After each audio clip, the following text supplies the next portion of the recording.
I want to tell you the story of one of the people who've inspired me at the beginning of my career. That's Archbishop Desmond Tutu. I had the privilege to work as part of the elders team. And I remember him saying, if your goal is to be equal to a man, then you lack ambition. My name is Françoise Moudouthe. I'm a Pan-African feminist with roots in Cameroon. I'm the CEO of the African Women's Development Fund, which is a fund that is at the intersection of philanthropy and feminist movement building in Africa. So about 25 years ago, 3 fantastic African feminists came together with the realization that the people who are actually best placed to bring about gender justice, that's feminist activists and women's rights activists on our continent, are the ones who are doing the most with the least. The least money, the least recognition, the least support, and the least connection, and the least access. There was a problem of having philanthropy on one side, with the funding, with the access, with the power, but none of really the understanding of the issues. And those resources were not getting to the actual change makers.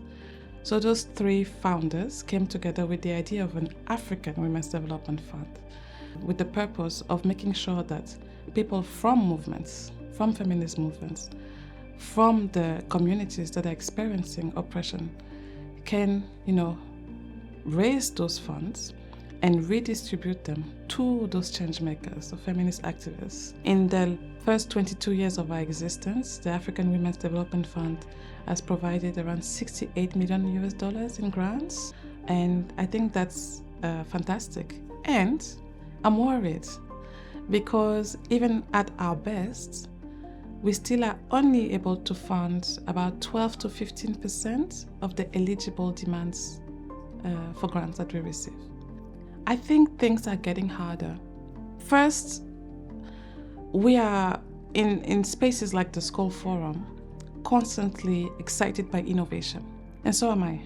I love innovation. But I'm worried because as we are focused on innovating, very few of us remain focused on holding the line, preserving the rights that we secured, 10 years ago, 20 years ago. We're taking them for granted. But today, abortion rights, the wins that we thought we had, they're gone, right? Just like that.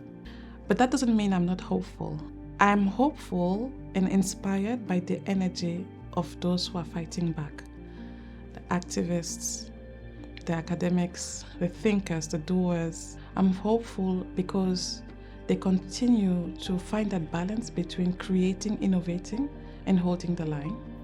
I don't think that we're looking just for gender equality, because I don't think any of us, including men, are free from patriarchal society. Like, they're not free. So the goal is justice. The goal is freedom. The goal is human rights for all. And I think gender justice is a great entry point for that. That we can breathe gender justice, that we can exhale gender justice. And I think that will be the key to freedom for all.